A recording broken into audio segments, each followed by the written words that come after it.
अपघात झाला कसा किंवा हे घडलं कसं, हे आज सिव्हिल एव्हिएशन क्षेत्र जगातलं त्याला पडलेलं कोड आहे.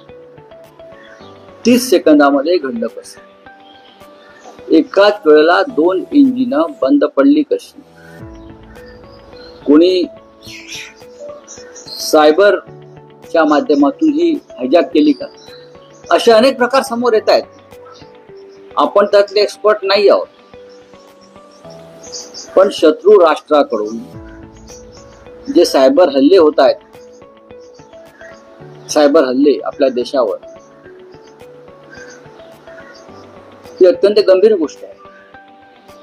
आपली यंत्रणा ठप्प केली जाते, मिलिटरी यंत्रणा ठप्प केली जाते जगभरात अनेकदा.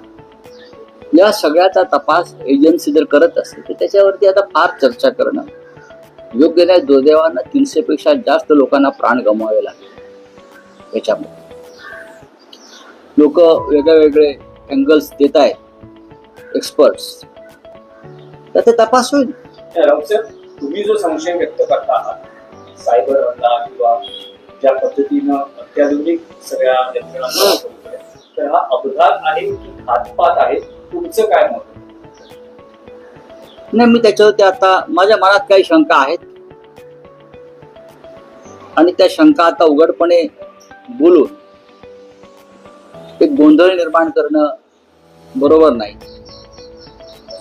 माहिती विविध क्षेत्रातून आमच्याकडे सुद्धा येत असते. मुळात विषय आहे मेंटेनन्स.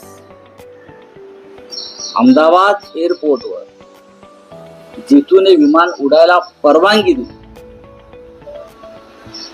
या संस्था आहेत सरकारच्या, मेंटेनन्स संदर्भात, इंजिनिअरिंग संदर्भात, ATC संदर्भात.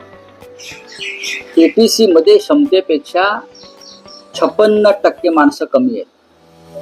ATC मध्ये, DGCA मध्ये, ज्यांच्याकडून विमानाच्या सुरक्षेची सगळ्यात जास्त जबाबदारी आपण अपेक्षा करतो, तेथेच माणसं कमी आहेत.